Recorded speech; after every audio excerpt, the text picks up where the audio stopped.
Hello, everyone. Just wanted to thank you all so much for joining us for this fascinating program on the gut-brain trauma connection, how digestion affects physical and mental health.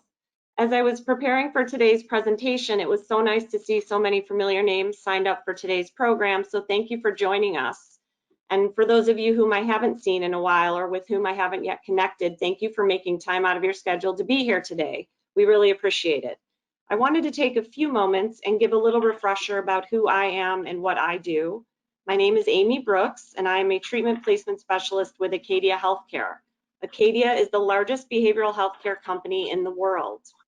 As a treatment placement specialist, I work with providers, clients, and their families to help clients find the residential treatment programs that best suit their needs for a variety of behavioral health issues, including PTSD and trauma, chronic pain, eating disorders, substance use and addiction, and primary mental health issues such as anxiety and depression.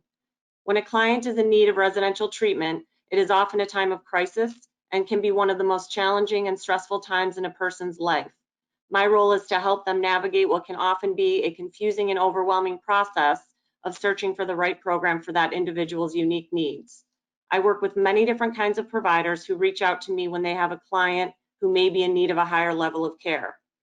It's important to know that I work with programs both inside and outside of Acadia's network, and this service is available as a free resource to anyone in need of assistance. Yes, I did say free.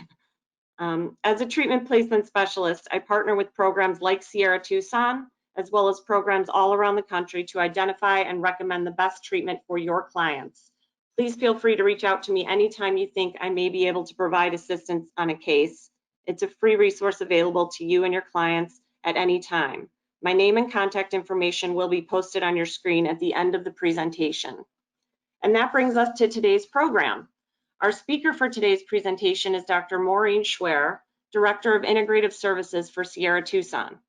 Sierra Tucson is a premier residential treatment center for drug and alcohol addiction, pain management, and behavioral health, located in Tucson, Arizona. Dr. Schwehr's department provides a unique combination of physical and mental health support for program residents. Dr. Schwehr oversees a team of experienced and talented staff whose services includes naturopathic medical consults, acupuncture, physical therapy, chiropractic services, massage therapy, shiatsu, zero balancing, somato-emotional release, and craniosacral therapy. In addition to supervising staff, Dr. Schwehr works one-on-one with residents to help them determine the root cause of their problems. Focus is given to nutritional status and hormonal balance, supporting biochemical pathways that help the body function more effectively. Dr. Schwehr holds a doctorate in naturopathic medicine from Bacterial University in Seattle, Washington. Her past experience includes a position as the medical director at Mirasol, a residential eating disorder facility. As part of the Sierra Tucson staff, Dr. Schwehr has the opportunity to be part of a truly integrative team that provides a unique, empowering perspective for residents. So without further ado, Dr. Schwehr, I will turn it over to you.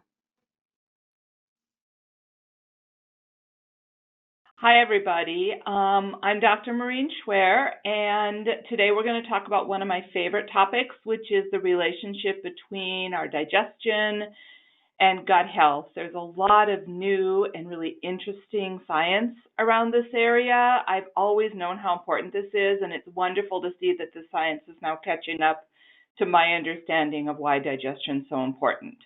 So I'm going to turn my little camera off and get started on our presentation. Thanks so much for all of you joining us today.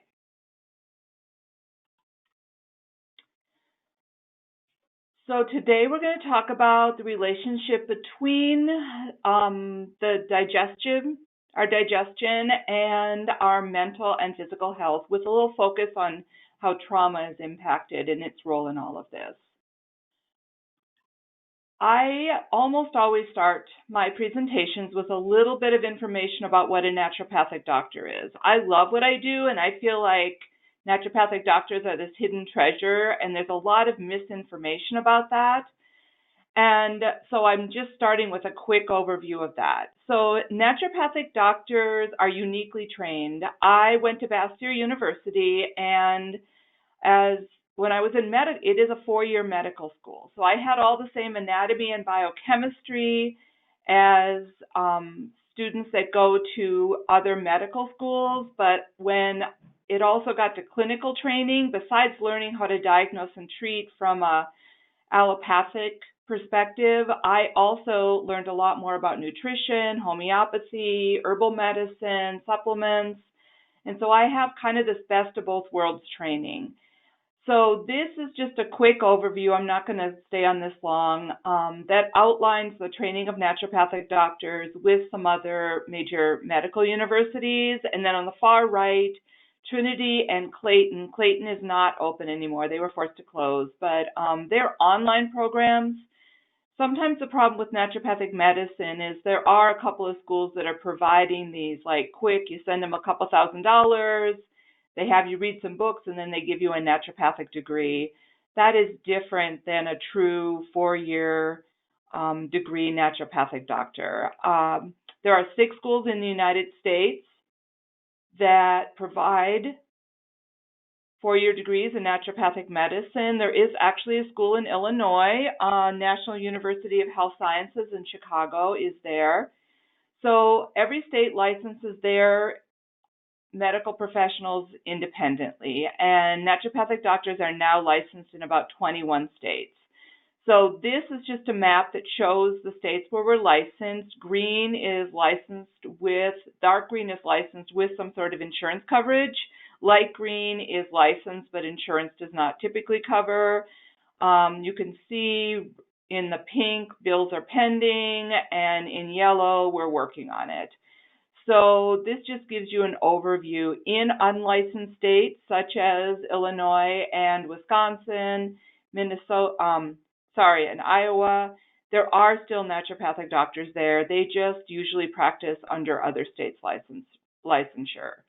So I just wanted to give you an overview of that. Part of why I moved to Arizona is in the state of Arizona, I'm a fully licensed medical doctor, and it lets me be part of the Sierra Tucson team.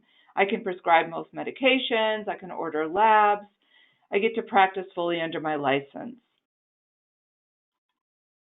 So we're going to start today with a case study. As a naturopathic doctor, I see my job as to try to figure out the cause of what's going on. I see myself as a detective to try to put all the pieces together, all the history of what is happening with someone, and try to figure out where did things start going wrong, because that helps me understand how we can bring people back to health. I do believe in medications.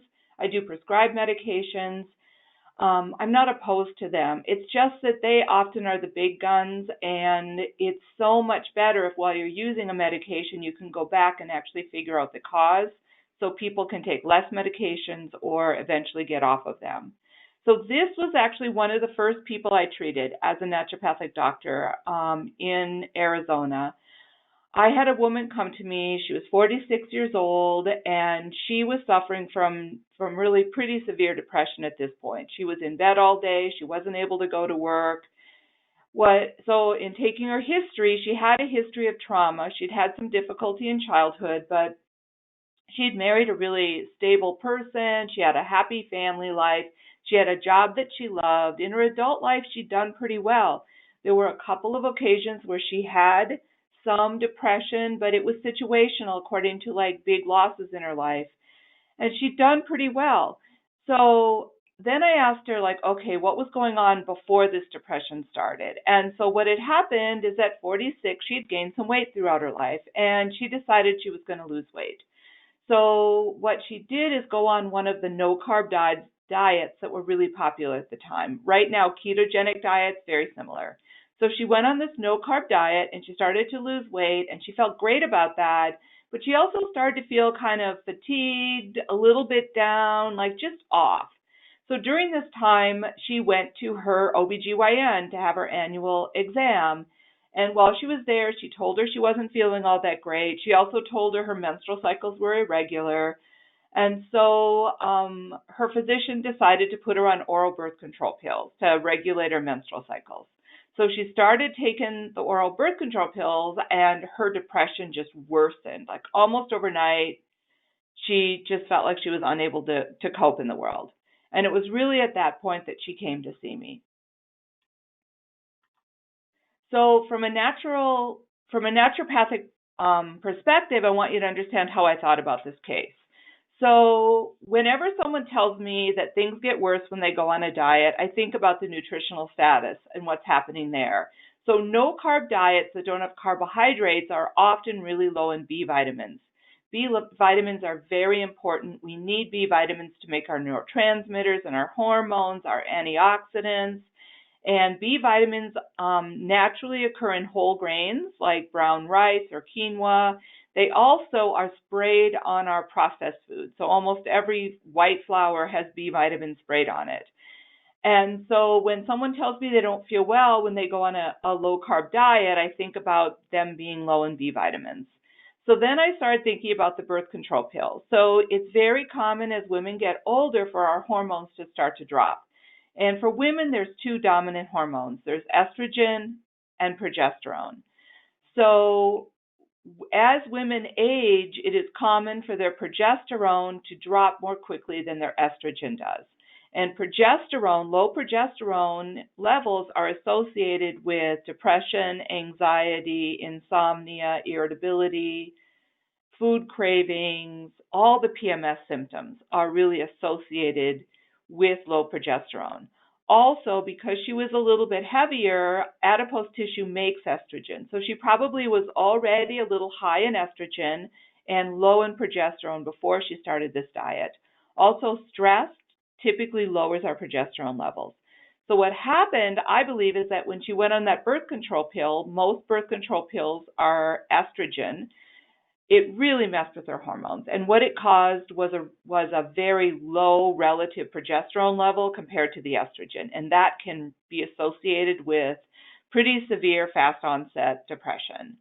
So what I did with her is I first of all just took her off the birth control pills. She didn't care if her hormones were regulated, and I didn't believe they were doing her any favors. I put her on a very high quality B complex. Women especially need B vitamins because every month when we cycle, we need a lot of B vitamins to make all those hormones. And then I tested her hormones. And what I found is that, as I thought, her estrogen was quite high compared to her progesterone. So at that point, I put her on bioidentical progesterone. So in the drug industry, you cannot patent a medication if it is identical to a natural substance. So the estrogen and the progesterone that are offered by drug companies are not molecules that exist in nature. They are things that they made. They literally start with like natural progesterone and then add stuff to it and then test it to see which of those added things causes the least problems is what it comes down to, and then they will patent that. So I always use bioidentical hormones that are the same as in the body, and these are available through compounding pharmacies. So I put her on progesterone, natural progesterone, the B vitamins, and I took her off the birth control pills. And I also talked to her about her diet and explained that if she's going to diet, it's important to have some healthy carbohydrates as part of that process, some whole grains. So within a week and a half, she was back to her old self again. It was wonderful. And I think this really gives you such a good idea of how we think about it. And instead of just saying, okay, she's depressed, let's put her on an antidepressant, it's about following it back and seeing if you can get to the causes so you don't need the medication. So today there's going to be three big areas that I look at to talk about how digestion affects mood: nutrient absorption, the enteric nervous system, and then my favorite, which is gut bacteria, intestinal microflora. So this is just a very simplified version of our digestive tract. And what I like about this is it shows all the different areas and how different vitamins and minerals are absorbed in different parts of our digestive tract. In America, we have this myth almost that like whatever we put into our bodies doesn't matter, which isn't really true. Every muscle, every neurotransmitter, every skin cell, like everything in our body depends on these building blocks, and almost all of those building blocks come through our digestive tract. So this does such a nice job of showing that every single one of these things listed is an important building block for so many of the molecules we need to be happy and healthy. And if any one of them are missing, we're in trouble. The definition of a vitamin is it is a molecule that our body needs to live that we cannot make ourselves. So vitamins are things that if we don't take them in and we don't take enough of them, we're not going to be able to thrive. So this is a super fun biochemical pathway, the methylation pathway. When I meet with someone, I really have this kind of duality in how I think about people. Part of me is a biochemical nerd. Like, I love this diagram because it explains exactly every step in the process to make some very important molecules. So what you see, like in the upper left-hand corner, is serotonin. Without serotonin, we don't feel well, and serotonin goes to melatonin. This pathway also makes dopamine. It makes glutathione, which is our major antioxidant. This is such an important pathway. And as you can see, all of these different pieces are important. So you can see the bright blue is copper. Without copper, we can't actually break down dopamine properly. You can see zinc is here, B12, magnesium, all the B vitamins, and the inputs are often coming from amino acids, which come from proteins. So the point here is just to understand, like, we need every single one of these pieces to be in place to make some very important molecules for our health. Most medications to work, for instance, on depression, they help keep serotonin around. They don't make serotonin. So if you don't have enough serotonin to begin with, no antidepressant is going to properly work. And I saw a lot of that when I was working with eating disorder patients. They would be so depleted that their bodies weren't able to actually make the neurotransmitters they needed. They were often over-medicated because they would just be given medication after medication or higher levels. When we would start to feed them, they'd often start getting horrible side effects because all of those drugs would sort of pop in at once, when what they needed was the building blocks to actually make things. So that's sort of just the basics of the absorption. Now we're going to talk about the gut-brain connection with the enteric nervous system. So I think, sadly, all of us have probably had the experience where someone told us something that was so horrible that it literally felt like someone kicked us in the gut. We know that in our vernacular, we talk about a gut-wrenching experience. I feel like I was kicked in the gut. When you're nervous, it feels like your stomach is upset, like there's butterflies. That's because there is a very direct relationship between our nervous system and our digestive system. So as embryos, as we were developing in the womb, we had one set of tissue, and as we grew, that one set of tissue divided, and half of it became our nervous system, our brain, our spinal cord, our nerves, and the other half became our digestive system. And as those two separated, they maintained actually a separate nervous system connection called the enteric nervous system. So the enteric nervous system directly connects the two, and we do this for survival. What happens is we have this amazing survival technique where the minute that we think we are not safe, our body sends signals through our hormone system to our adrenal glands and through the vagus nerve to our nervous system. And when that signal goes, we completely change our biochemistry. So in an instant, we go from this resting, digesting being to someone who is ready to go into fight-flight mode.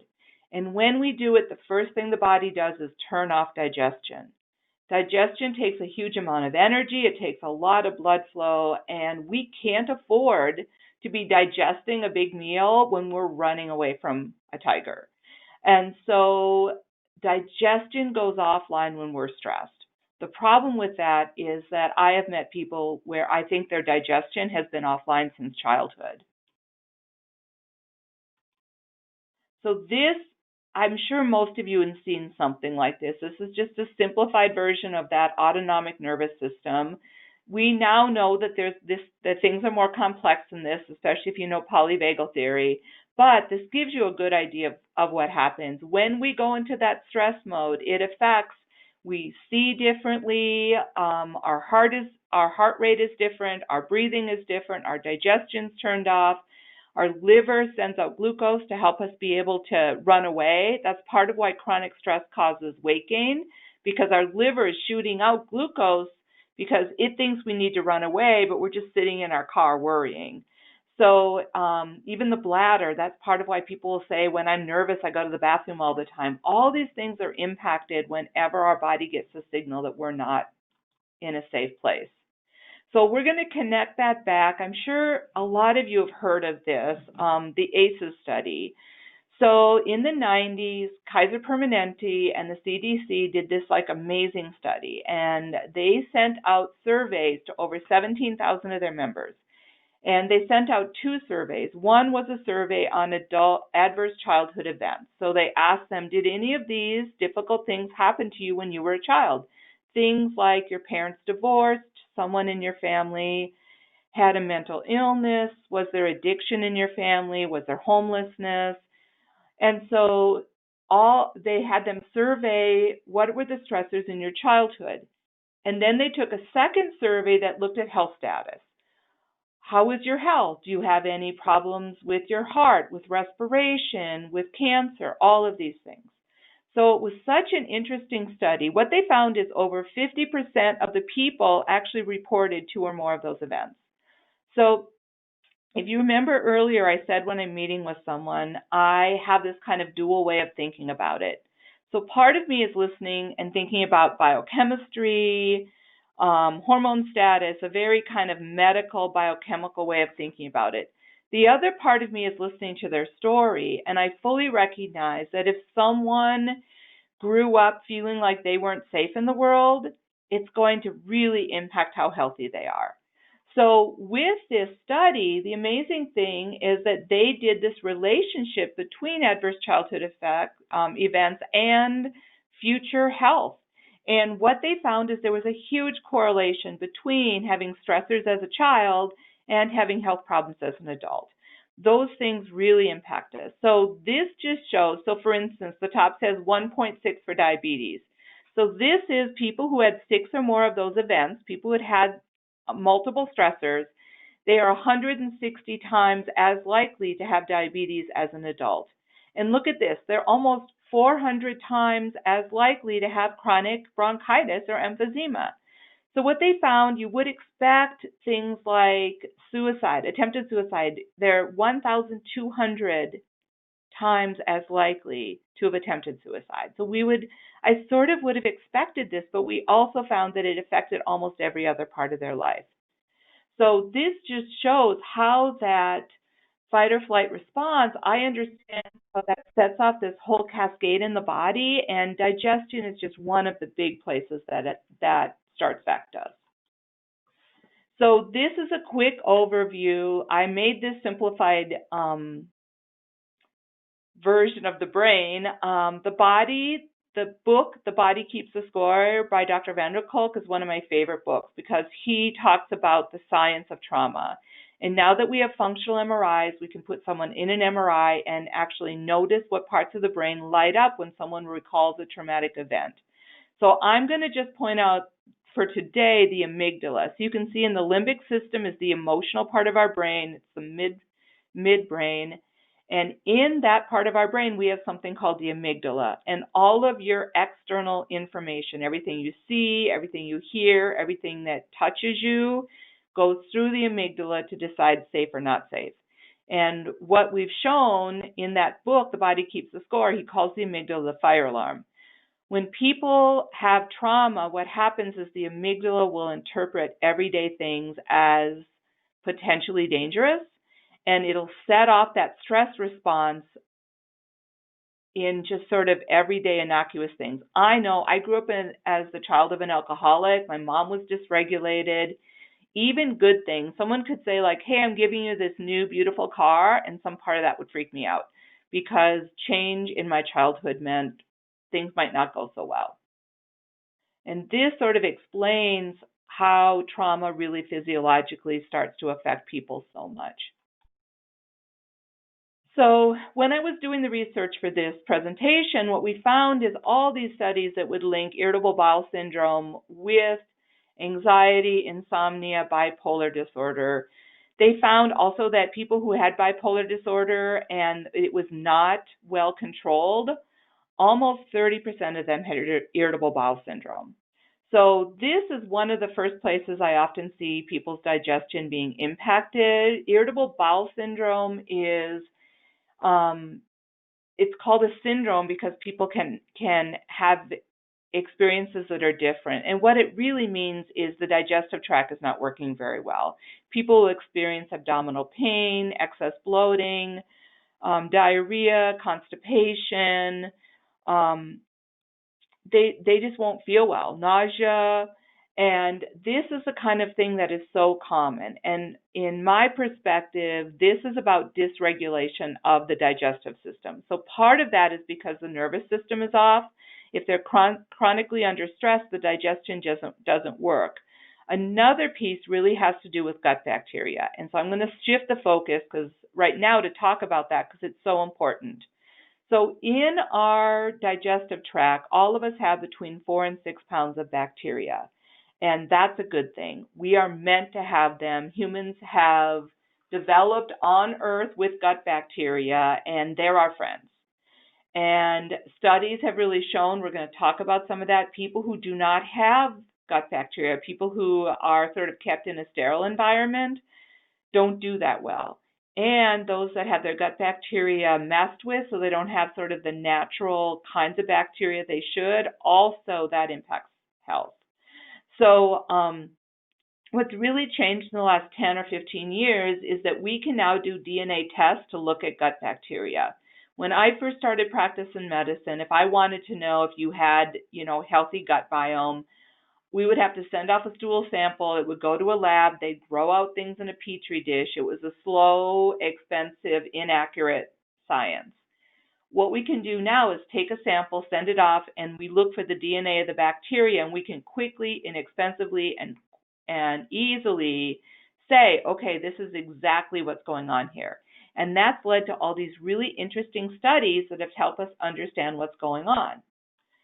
So gut bacteria are beneficial in many ways. So the first is actually the immune system. Our immune system, 70% of our immune system is in the GI system. As we are in utero, before we come out of the womb, we have a sterile gut. And in there, we have these little areas called Peyer's patches, and they're actually sampling. And so as we're born, we're exposed to the bacteria from our mothers. That's a good thing. Those bacteria get into our digestive system, and they start to teach our immune system what to do. It's very important for our immune system to fight off harmful bacteria, viruses, yeast, but it's also very important for our immune system to not attack harmless things. If the immune system thinks that everyday molecules such as gluten or beef are dangerous, it will set off this immune response and inflammation that can be really damaging to someone. So what we've really learned is that children who are grown up in a very sterile environment are actually more likely to have asthma, eczema, allergies than children who are exposed to more germs. Studies have shown that the immune systems in second children are often healthier than first children because moms are so careful with those first children. Growing up with dogs has been shown to be beneficial because it exposes us to those bacteria from our dogs, but that actually helps to teach our immune system how to fight things. When they don't have enough exposure, the system will actually flip to a more allergenic response. So bacteria also crowd out pathogens. C. difficile is called that because it is difficile to kill. And it is a superinfection. People who go into, for instance, the hospital and are given really strong IV antibiotics because of a big injury or infection will often develop an overgrowth of C. difficile. It'll overgrow, and it's a very difficult, dangerous infection. And it's caused by us killing off all the good bacteria that usually keep it under control. Candida, a yeast, also this will happen. When we take antibiotics, we kill off the bacteria. Candida, which is always present, will overgrow and cause a lot of problems. So also it turns out that our bacteria make important nutrients. So it turns out that our bacteria make vitamin K. They make some of the B vitamins, and they also make short-chain fatty acids, which are really important molecules for inflammation. And then finally, this is so interesting, we have found that neurotransmitters are actually created in the gut. So there's two really important ones there, serotonin and GABA. So serotonin, all of us know we need enough serotonin to feel okay. Without serotonin, the world is kind of a dark place that feels like a hole that we can't get out of. And so in order to make serotonin, our body has to break down tryptophan into a molecule called 5-HTP. This molecule is actually created in the gut by bacteria. If we don't have the bacteria, tryptophan doesn't make this conversion, we can't make serotonin. Once we have that 5-HTP in the body, then the body turns that to serotonin. It's a two-step process. So GABA is the most important calming neurotransmitter in our brains. And so we've found 7 types of bacteria that actually create GABA or its precursor in the gut. So what we're finding is that good bacteria actually create neurotransmitters or help with the creation of neurotransmitters. So there were some really interesting studies around this. So this one, germ-free mice had an overactive, that's hypothalamic pituitary axis response. So that's the response that sends a message to our adrenal gland to shoot out cortisol and epinephrine or epinephrine, adrenaline. So they actually took mice that were predisposed to being anxious, they breed them that way, and they did a C-section, which just imagine doing a C-section on a mouse and how tiny those little mice must be. So they took these tiny little mice out of their mothers and they put them in a sterile environment so they weren't exposed to bacteria. And then as they grew up, what they found is that these mice were more anxious. These mice would overreact to stressors in their environment. And when they actually did blood draws, they found that they also had less of the calming neurotransmitters in their body. So what they did then was take half of them and give them a broth that had Bifidobacterium infantis. This is a really common bacteria that's also found in humans.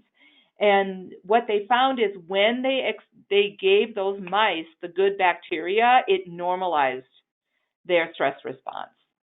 So it was really interesting. This was such a good way to be able to look at exactly how this was happening. So they also found that they took a group of mice that had not been germ-free, but these were also mice that were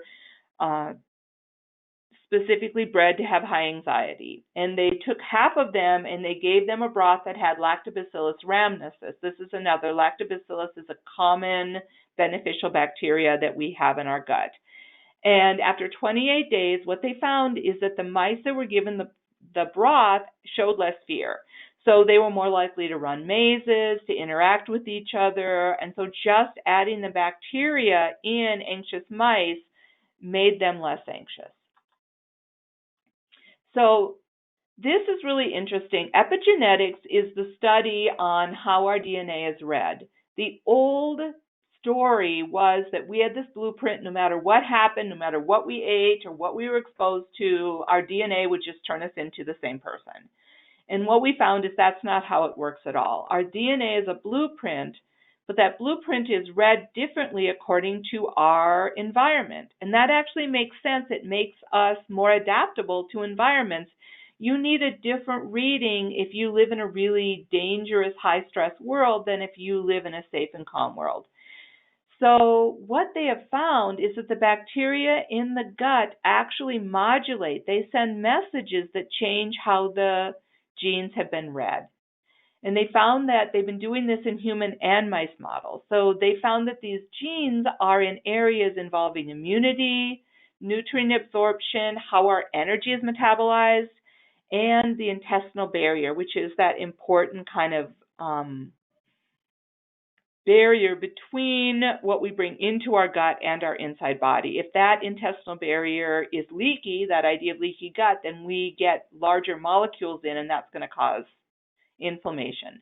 They found that the bacteria that were present in the small intestine has the most impact on that. And they found that when they would change the bacteria in the gut, when they'd use probiotics to change the microflora, it changed the gene expression. And they could see that because they would actually see when they changed that the molecules that person would make that would show up in their serum and in their tissues was different. So when I was doing research for this, these are the areas that I found studies that showed how the microbiome was affecting the outcome of diseases. I used to work in the autism community. I used to see kids when I was in private practice that were on the spectrum. I know that gut problems were so closely tied to that. But they have found that the gut microbiome can have impacts on obesity, diabetes, Alzheimer's, allergies, cancer, atherosclerosis, autoimmune diseases for sure, and more. I quit looking after a while because I just had to go on. And so there's more and more research on this to really show that a healthy gut biome can really improve the outcome of all sorts of diseases. So inflammation. Inflammation is part of a healthy immune system. So for instance, if I sprain my ankle, my inflammatory process takes off and that brings molecules to that area. It causes swelling, it causes redness, but that's because those cells are getting rid of damaged tissue and calling in healthy things. So it's part of the healthy response, but chronic inflammation is when it keeps going. So if I sprain my ankle and it becomes inflamed, that's good. If 4 months later it's still inflamed, there's a problem here. Chronic inflammation is tied to so many diseases. So one of the things that we know is that when you have fiber in the digestive tract, the bacteria break it down into important short-chain fatty acids, acetate, butyrate, propionate, and these molecules decrease inflammation. They turn down inflammation in the gut and in the body. And what they found is dysbiosis, having the wrong kind of bacteria, actually gives off toxic molecules that lead to increased inflammation in the body.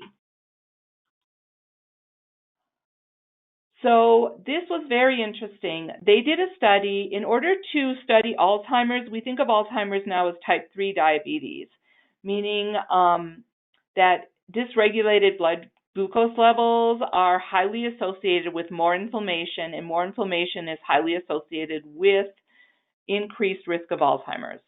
So in order to study Alzheimer's, they do these studies where they inject mice with a molecule called D-galactose. And this molecule causes inflammation in the brain that looks very much like Alzheimer's. So they injected a series of mice, and then they gave half of them probiotics. And what they found is that the probiotics protected them from the inflammatory response. And this study was actually, there were further studies in humans.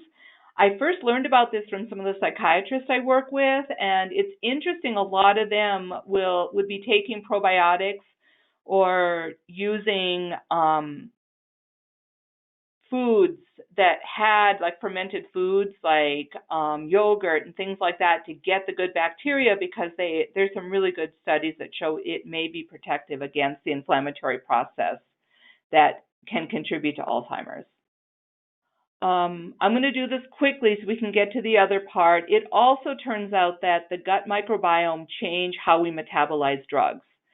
So if you give someone a medication and they have a healthy, normal gut flora, they're going to metabolize that medication differently than if they have an unhealthy gut bacteria. And so this has huge implications as to why some people may respond better to medications than others. And so whenever someone tells me, I've been on this medication forever, it's been working well, and now it isn't working, one of my first questions is, what's going on with your digestion? Because sometimes if they'll say things like, oh, I got pneumonia and they gave me 7 rounds of antibiotics, that makes me suspicious that their gut bacteria is different, and that's part of why the medication is working differently. So we talked earlier about irritable bowel syndrome. So irritable bowel syndrome has overlap with so many problems. And so it's related to GERD, that heartburn, dyspepsia, which is that sort of the stomach feels sick, headaches, fibromyalgia, almost 22% of them. And look at this, anxiety and depression were found in 81.5% of the people who had IBS. So this tells me that whenever someone has anxiety and depression, we need to ask them about their digestion. Time-wise, all right, so SIBO. SIBO, small intestine bacterial overgrowth. And this is small intestine bacterial overgrowth, I think, is one of the biggest causing factors of irritable bowel syndrome. Irritable bowel syndrome is highly associated with stress, but what happens is stress or antibiotic use or the use of medications such as opioids or antibiotics mess with our gut bacteria. We end up with the wrong kind of gut bacteria in the wrong place. So we end up with detrimental bacteria in our small intestines. This leads to them giving off toxins. It leads to inflammation and irritability. And that is what in many cases causes irritable bowel syndrome. This same problem is also associated with bloating, abdominal pain, problems with bad breath, weight gain or loss. I think sometimes this is present when people can't lose weight, muscle pain, fatigue, interstitial cystitis. Whenever someone has interstitial cystitis, I think about digestion. Deficiencies in iron, B12, food intolerances. And sometimes these people are worse with probiotics because you have to kill off the bad bacteria before you put the good ones back in. It's not as simple as just putting them in. So I wanted you to understand that I think this is the underlying problem behind a lot of this. So we talked about this causes chronic stress. Proton pump inhibitors, they mess with the levels of acid in our stomach. That messes with our bacterial levels. Chronic alcohol intake really messes with the gut bacteria because it's high in sugar, and it also causes a lot of toxins. And food intolerances, people who don't break down foods well but eat them anyway. The most common one I find here is dairy. So you can do breath tests. There are ways to do breath tests to be able to actually check this.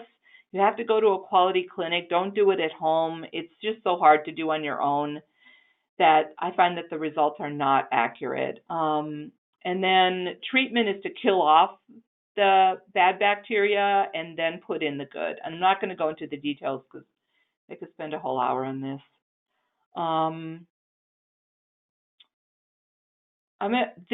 So Max was a 3-year-old who came to see me when I was in private practice. He was not diagnosed with autism, but he was definitely had the signs. He had little or no language. He said mom and no at 3 years old. He ignored his little brother, didn't play with other children. He'd had a chronic birth. His tonsils were so swollen that they were going to have a tonsillectomy. He had sleep apnea at age 3, chronic ear infections, multiple rounds of antibiotics. And very typical of children on the spectrum, he would eat only pasta, pesto, and dairy. He would really eat and he would also he would drink sodas. But he pretty much refused to eat anything else. So I was suspicious of dairy whenever there's chronic infections, and his dad also had a dairy intolerance. I took dairy out of his diet. I gave him some probiotics. Saccharomyces boulardii is a prebiotic that kills off the candida. I did some craniosacral therapy because I think that the traumatic birth, the bones of his skull weren't quite in alignment. Max actually, with all those simple interactions, became a new kid. He started to talk. He interacted with his family. His tonsils were so normal, he never had that surgery. He didn't have chronic ear infections until grandma showed up from Italy and, of course, would insist on feeding him ice cream. But he never went back to that way. I ran into him. This was a number of years ago. I ran into his mother the other day at a mall, and I asked her, and she's like, no, Max is great. He's great. He's a little quirky, but really a normal, healthy kid right now. And I think if we hadn't changed his diet, that wouldn't have happened. So what happened? Family intolerance to dairy. I think he lacked the enzymes for them to be properly broken down. I think that the dairy encouraged the growth of harmful bacteria in his small intestine, causing more mucus in his body. That mucus was perfect for more ear infections, and then this feed-forward loop. The antibiotics to kill off the infections kept messing with his gut bacteria. So over time, he just had more and more inflammation and less beneficial bacteria.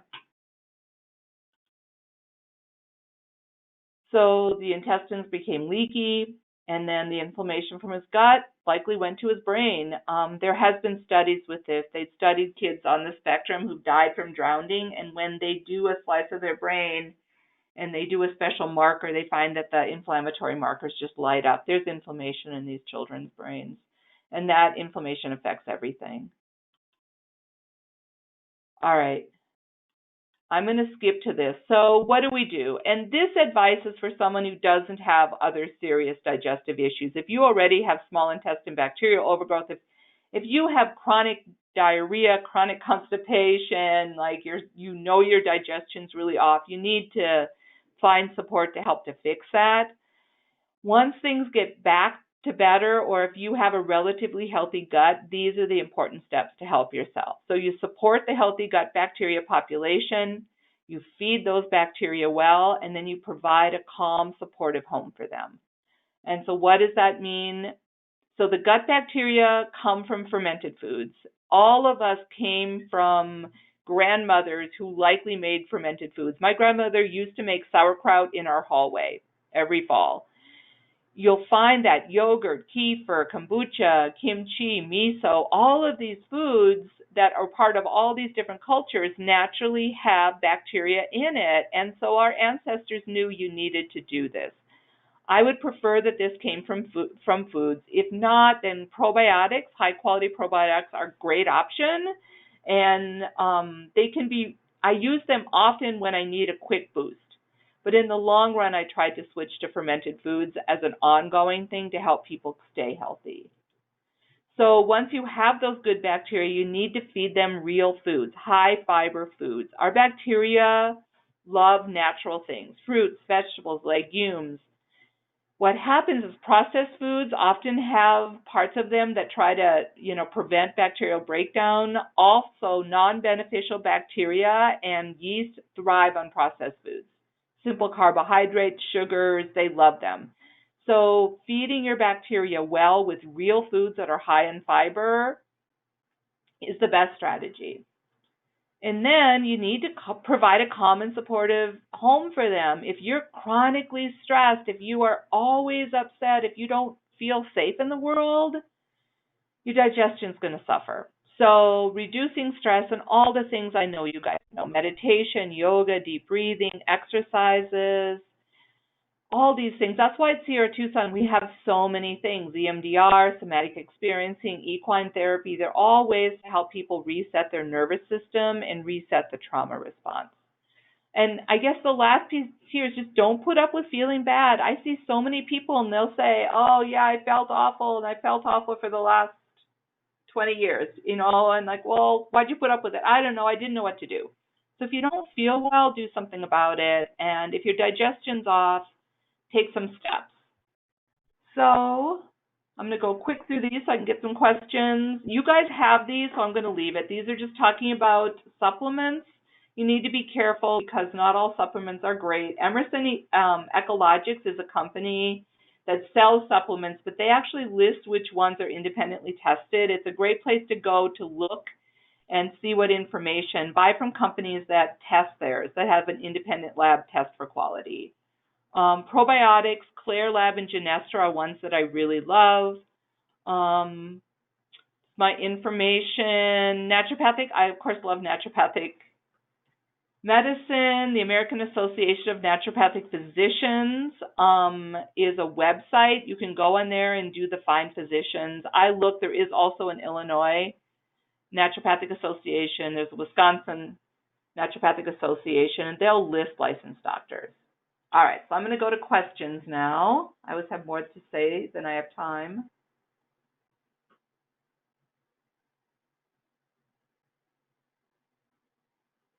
Okay, I'm clicking on this, and I'm making it big.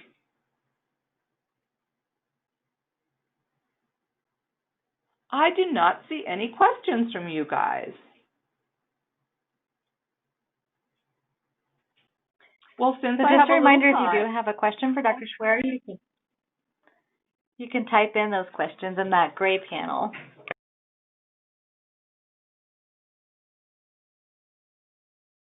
oh, look, we're already getting some. How to support this information in all foods fit approach. Oh, yeah, I get it. So I'm assuming that question is about working with individuals who have eating disorders. And I know that that's an area I'm really cognizant of and I pay close attention to. When I work with someone who has an eating disorder,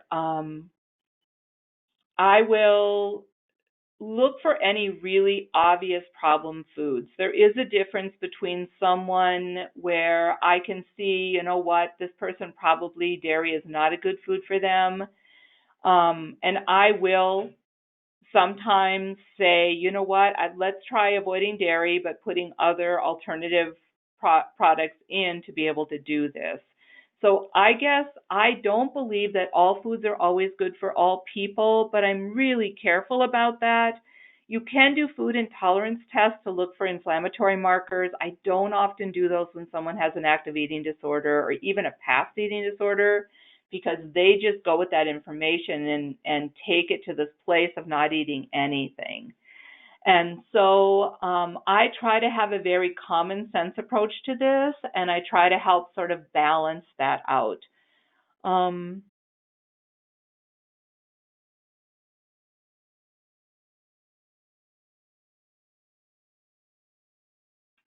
Your thoughts on beer and wine's fermented process, but sugar. Yeah, I don't often recommend beer or wine as the fermented food. I think that there is goodness in some of those, especially there are nutrients and beneficial things in each of them, but I don't typically go to the alcohol as a building block, partly because it's so common that there's problems with alcohol. And in addition, the way modern American beer and wine is sort of consumed, we don't always have, they don't always have as many of the beneficial bacteria as I'd like. What effects can occur for a woman in her 60s who's on a keto diet? I like that one. So the keto diet, it's confusing to me. The new thing is this keto diet thing. First of all, most of the keto diets that everyone's saying are not really the ketogenic diet. A true ketogenic diet is almost impossible to follow. It can be really beneficial, for instance, with people who have seizures, but it literally has 0 carbs. It includes things like drinking a cup of heavy cream for breakfast. And so the keto diet that's out there is really pretty much the no carb diet that has been popular for a while. So I do believe that diets without simple carbohydrates are a great option, but I do think that having some whole grains in there can be a healthy thing, like adding some quinoa, millet, some brown rice can be okay. If you're on a ketogenic diet, I would recommend taking a really high quality B vitamin, and I'd also recommend paying attention to your mood and your energy levels and realizing if that changes, it might be because of a nutrient deficiency. Also, people who are on a true ketogenic diet, they don't really feel that well. They feel nauseous. It's a tough, true diet to be on. So you have to really have a healthy outlook on that. I do believe that intermittent fasting is a really healthy way for people to lose weight. I think that we are not meant to snack and eat foods constantly the way the American diet is currently. And so I have found that along with avoiding ridiculous simple carbs, also having a good amount of time, like 12 hours, within 12 hours you eat. So you can eat between 6 a.m. and 6 p.m. or between 7 a.m. and 7 p.m. And then not eating later at night, like not snacking, can really be a beneficial way to reset your hormone levels. Calcium carbonate is often encouraged for postmenopausal women who are at risk of osteoporosis. Is there an issue? So under the supplements section, of my slides, I talked about ways to know that a supplement is not high quality. And if you're looking at a multivitamin or a calcium supplement, calcium carbonate is super cheap. They get it from grinding up seashells, and it's really poorly absorbed. So no, I do not recommend calcium carbonate for anyone. I would recommend instead that women take calcium citrate or calcium malate, other more easily absorbable forms of calcium. They're out there, they're just a little more expensive. And so if a supplement company is choosing to use calcium carbonate, it shows that they don't know what they're doing, or they're trying to just make the cheapest thing possible, and they're not caring about whether or not that's absorbable. Magnesium oxide is the other one. Magnesium oxide is poorly absorbed, and it also blocks the absorption of other nutrients. If it is present in a supplement, it means the company doesn't care about the quality of that supplement. What is the best high quality B vitamin? Is there a certain brand? So there are some really good brands out there. I love Integrative Therapeutics. I love Thorne, Metagenetics. In general, when you're looking at your B vitamin, you want the highly absorbable form. One place you can find this is under folate. Look for a supplement that doesn't have folic acid. Folic acid is a fake form of folate that is shelf stable, but it is a problem for some people. I look at the folate and see if it's 5-methyl tetrahydrofolate. It'll be 5-MTHF. That's a sign to me that that supplement company cares about the absorbability of that supplement. So I look for highly absorbable forms. I avoid one a day kind of like supplements and vitamins, because they usually just try to jam everything in. It's almost impossible to put a quality one a day supplement in one pill. So to accomplish that, they cut corners and they compress it, which affects the absorbability. You can't have a good multi in a gummy.